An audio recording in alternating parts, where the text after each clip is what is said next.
Começa agora o Canal Rural Entrevista, programa que aborda assuntos de destaque do agronegócio brasileiro, e hoje a gente vai falar de assistência técnica no campo e a gente está recebendo aqui o Daniel Carrara, diretor-geral do Serviço Nacional de Aprendizagem Rural, o Senar. Daniel, obrigado pela presença. Eu que agradeço a oportunidade, Márcio. Daniel, qual que é a importância de uma assistência técnica de qualidade no campo e como que o Senar vem trabalhando isso? Márcio, a assistência técnica, ela é a última missão que o Senar assumiu desde a sua criação. O Senar tem 30 anos de existência, está fazendo 31 agora no final do ano, e nós começamos as nossas ações com as ações de formação profissional.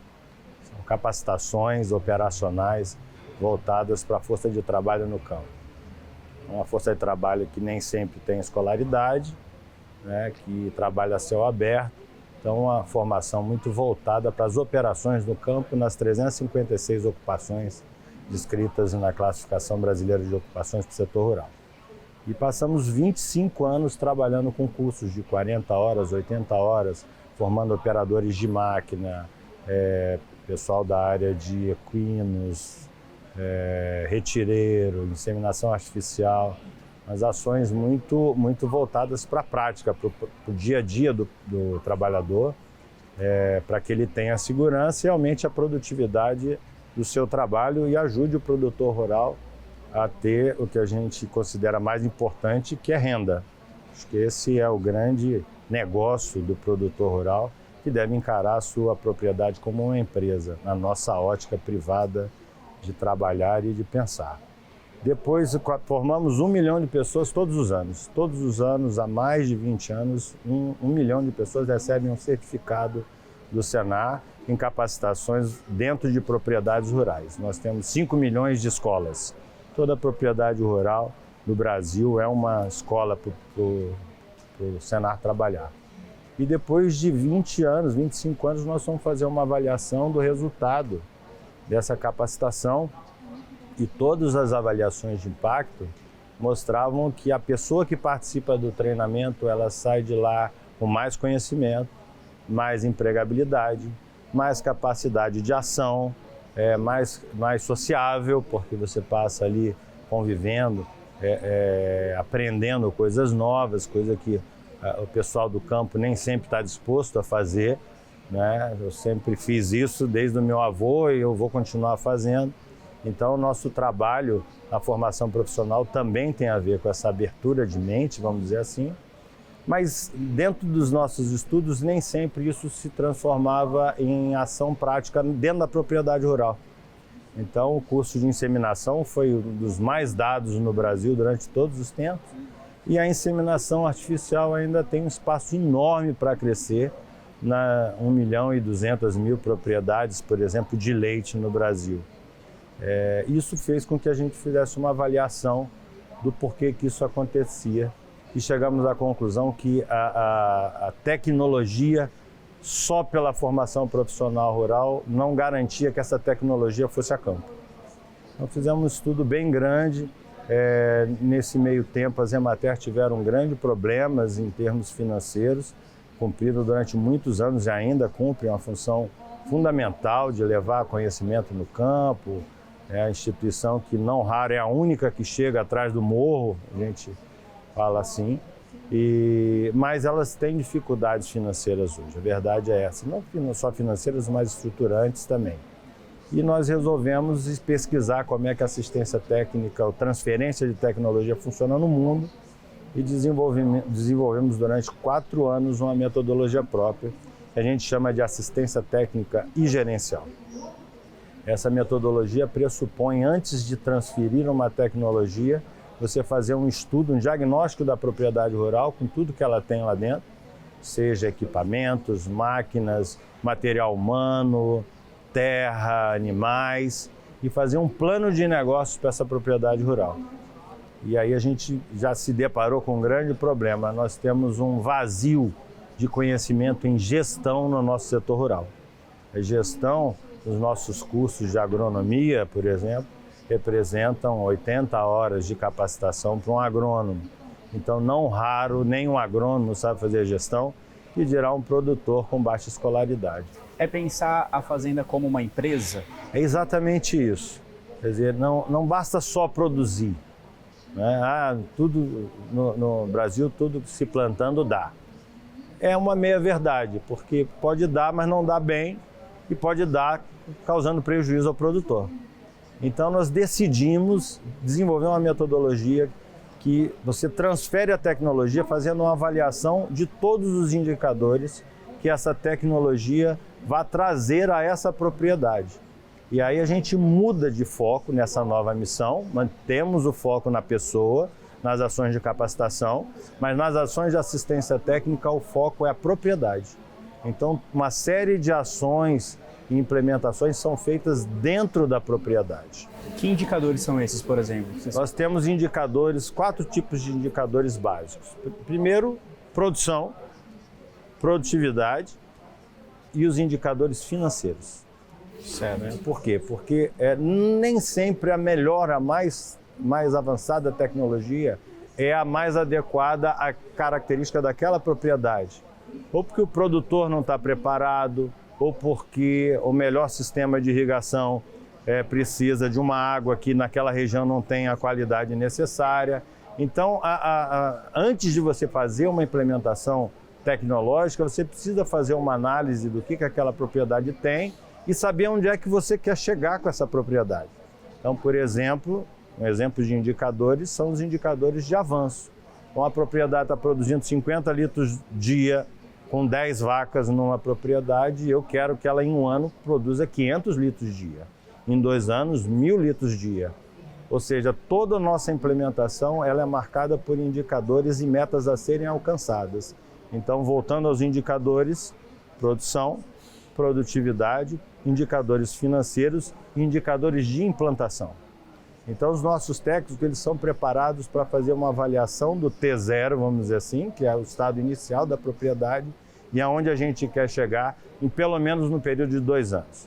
Não existe uma grande mudança na propriedade se ele não for num prazo de médio prazo. Né? Para leite você faz muita coisa, para café você faz muito pouca coisa em 2 anos. Então, isso varia de cadeia para cadeia.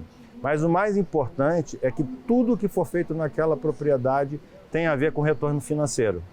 Então, se eu vou trocar um animal de baixa qualidade genética, eu preciso saber qual o retorno que esse investimento vai me dar daqui a 1 ano.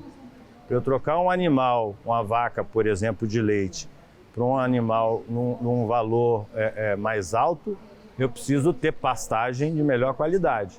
Então, também pressupõe investimento em pastagem. E essa soma de custos precisa estar calcada num retorno financeiro para que vale a pena fazer essa implementação. Então, é uma metodologia muito simples, talvez explicando é mais difícil, mas basicamente vamos chegar aonde, quanto vai custar, quanto isso vai me trazer de retorno e o que é que eu tenho que fazer para chegar nesse retorno. Como que você enxerga essa evolução ao longo do tempo? Né? Porque a gente está falando de um plano de negócios sendo executado dentro de uma propriedade rural. E acredito que até um tempo atrás isso não era possível de se imaginar que estaríamos virando essa chave.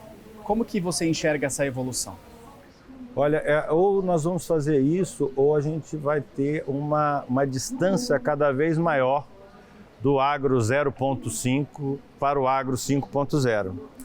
Num estudo que a CNA fez e foi atualizado no ano passado, com dados do censo de 2017, nós temos o seguinte mapa da agropecuária. Em torno de 5 milhões de propriedades, 500 mil propriedades representam 85% do valor bruto de produção, o VBP. Quantos por cento? 500 mil propriedades, 85% do VBP.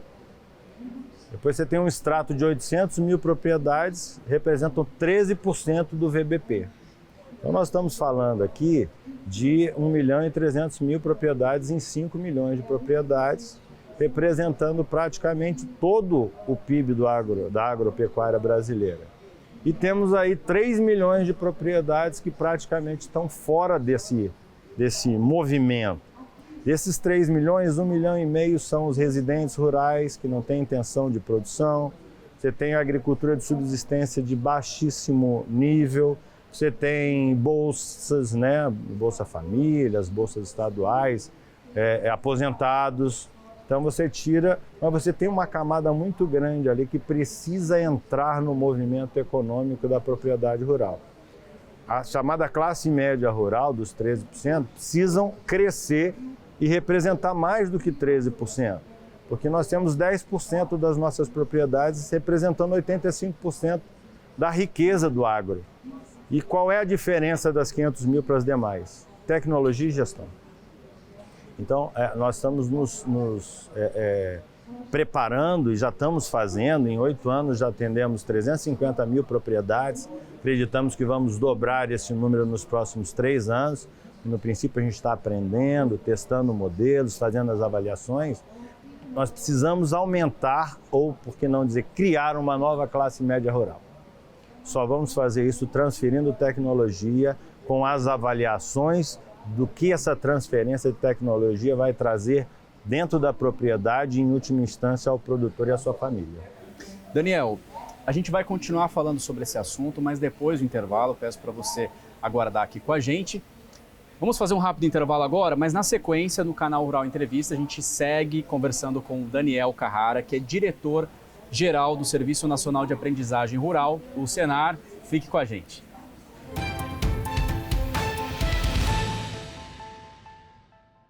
Estamos de volta com o canal Rural Entrevista e a gente está recebendo hoje aqui o Daniel Carrara, diretor-geral do Serviço Nacional de Aprendizagem Rural, o Senar.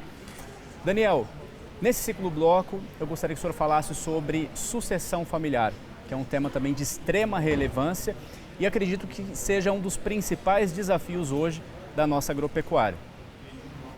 A sucessão, nós temos 2 formas de ver a sucessão. A sucessão como a falta de sucessão como um problema de grandes grupos e de propriedades e famílias tradicionais que tem um grande problema de você fazer uma sequência da liderança desses negócios, né? Porque o agro passou muito tempo sem atratividade, vamos dizer assim, né? Durante muito tempo aquele filho que não era o mais inteligente ou mais esperto, era o que ficava na fazenda, os outros saíam para estudar fora. Hoje, com a tecnologia, o filho que não é o mais inteligente não vai conseguir tocar a fazenda se a fazenda tiver a tecnificação necessária para ter rentabilidade. Então, durante muito tempo, nós tivemos uma evasão grande de jovens dos grandes grupos, das grandes famílias, né? E há a dificuldade de você ter o jovem que dê sequência aquela atividade agropecuária dos grandes grupos. Então, isso continua sendo um problema, né? Um problema que está se revertendo em função da melhoria, primeiro, a questão de imagem do agro, né? Hoje o agro não é coisa de roceiro, né? O agro dos 500 mil, que são os 85% do VBP, é um agro moderno, com grandes máquinas, com inteligência artificial, com drones, com tecnologia embarcada e que não raro as pessoas precisam saber inglês para conseguir gerenciar isso tudo. E, consequentemente, trazem valores de remuneração. Hoje um operador de colhedora ganha 12, 13 mil reais, numa cidade com padrão de qualidade de vida, que no Mato Grosso, por exemplo, as cidades do interior têm um padrão de vida fantástico. Então, isso está mudando. O agro está se tornando mais atrativo para os jovens. Entretanto, é preciso fazer essa passagem de bastão. E o Senar tem um programa voltado para isso, é o CNA Jovem, um programa que já participou mais de 6 mil jovens no país como um todo, para ensinar esse jovem a ser o líder do negócio da sua família e garantindo essa questão da sucessão empresarial. Tem todo um trabalho aí de psicologia, de relacionamento, que não é simples, o choque de gerações é uma realidade. Então a gente precisa preparar os jovens, mas também os pais e às vezes os avós e os tios e os primos, né, para fazer essa passagem de bastão para que um grande grupo não caia num problema financeiro, são de brigas familiares ou de falta de gestão. Então esse é um lado da sucessão. O outro lado da sucessão é você atrair jovens que não têm a menor perspectiva, não tinham a menor perspectiva de ficar na propriedade rural, mas como é uma realidade nacional, hoje o jovem tem uma educação básica melhor, principalmente no interior, nas regiões mais pobres, em propriedades menores. Então o jovem tem uma educação básica melhor, tem mais facilidade para mexer com smartphones, aprendendo um vídeo de YouTube, e você conseguir fazer essa transformação dessa geração e fazer com que ele assuma a propriedade rural e com isso a gente tem mais facilidade de transferir tecnologia, transferir educação para esse novo jovem, que vai ser um novo empresário, coisa que o avô dele, por falta de educação, por falta de oportunidade, não conseguiu ter essa renda, essa rentabilidade na propriedade e vai ter dificuldade de aprender.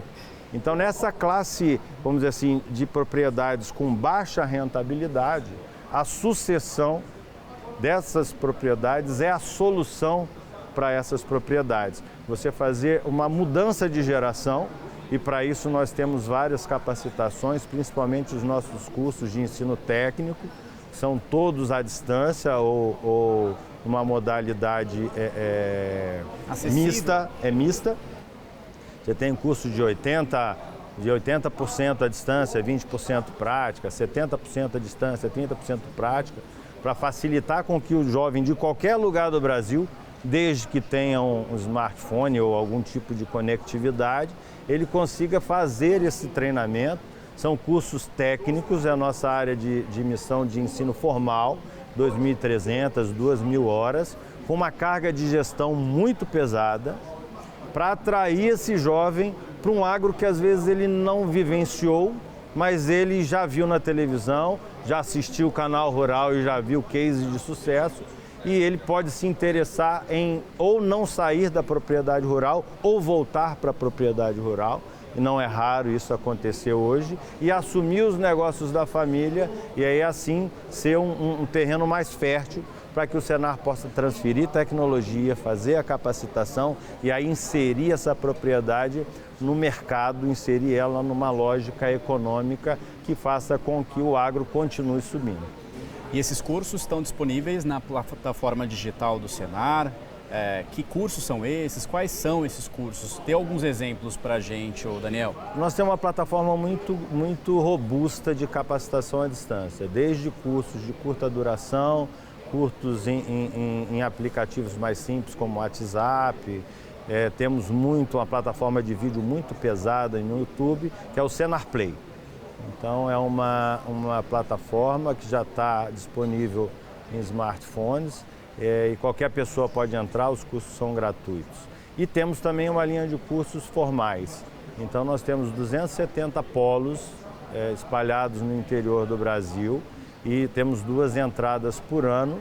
Então a pessoa faz um processo seletivo, ele é um técnico subsequente, o jovem precisa ter terminado o 2º grau, e aí ele faz o processo seletivo. Em algumas situações nós temos 10 candidatos por vaga, são cursos de altíssima qualidade, mas nós privilegiamos no processo seletivo aquelas pessoas que têm origem no setor rural. Temos um público urbano muito interessado em fazer as nossas ações também, mas esse não é nosso principal objetivo. Então, em janeiro e em julho, normalmente a gente tem um processo seletivo, costumamos estar disponível nos nossos portais. Esses jovens fazem esses processos e entram. São 4 cursos: fruticultura, zootecnia, projetos e agropecuária, todos voltados para a gestão. E o que isso tem a ver com a sucessão? Esse jovem pode não ter o conhecimento, ter um pouco de prática, mas ele começa a se interessar pelos conhecimentos, pela vivência e pela prática que os cursos operacionais deram ao Senar. Então hoje o Senar está emprestando a prática que ele adquiriu durante os 30 anos de existência dele e levando isso ao ambiente acadêmico. Nós temos hoje mais de 10.000 alunos e ele pode depois, além disso, entrar na nossa faculdade CNA.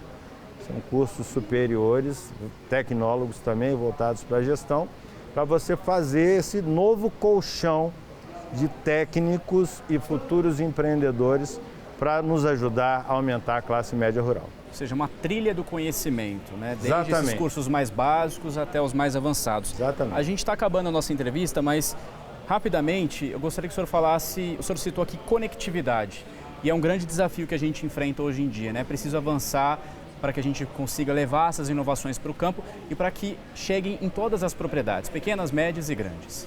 Esse é um grande problema no país. Muito se fez em termos de conectividade, 5G, 4G para os grandes centros, mas nós ainda temos uma dificuldade imensa no campo em relação à conectividade. A CNA, por intermédio do nosso instituto, o Instituto CNA, vem há 3 anos fazendo pesquisas de possibilidades, testando todas as modalidades de acesso à internet, então desde dos oficiais aos privados, né, passando por empresas internacionais inclusive, porque hoje a gente vai conseguir trazer conectividade ou a distância do campo para a cidade em termos de conhecimento vai continuar, vai demorar muito a diminuir essa distância. Nós temos hoje grandes máquinas que, sem ter conectividade em campo, o operador ou o empresário vai usar 50% da tecnologia embarcada que ela dispõe. Então você paga uma máquina de 5 milhões e vai conseguir utilizar 2,5 milhões no investimento que você fez. Então isso traz atraso ao nosso desenvolvimento, sem falar da falta da necessidade para a educação à distância, a necessidade de assistir vídeos educativos ou não, curiosidade. Então a conectividade ainda é um problema no nosso país, existem algumas alternativas que a gente vem testando que vem funcionando bem, algumas empresas internacionais inclusive, outras nos procuraram e o fato é que ainda falta muito e eu acho que o setor público devia dar mais atenção. Nós temos fundos como o FUST, uma série de investimentos sendo feitos, mas sem conectividade o agro vai demorar a diminuir essas diferenças gritantes que nós temos entre a agropecuária 0,5 e o agro 5,0. Ótimo, quero agradecer aqui a participação do Daniel Carrara, diretor-geral do Serviço Nacional de Aprendizagem Rural, Senar. Daniel, muito obrigado, pela sua presença. Foi uma entrevista muito legal e até uma próxima. Eu que agradeço, Márcio, agradeço aí o Canal Rural por essa parceria de muitos anos e você, produtor jovem que tem interesse, procure o Senar do seu estado, muitos serviços educacionais para ajudar ao agro a continuar crescendo no nosso país. Obrigado mais uma vez. E a gente encerra por aqui o Canal Rural Entrevista. Se você quiser saber mais informações, inclusive sobre tudo que foi dito aqui, sucessão familiar, conectividade no campo, também sobre a assistência técnica oferecida pelo Senar, pode entrar no nosso canal no YouTube, na nossa playlist, o Canal Rural Entrevistas, vai ter todas as informações para você acessar, combinado? Um grande abraço e até a próxima. Tchau!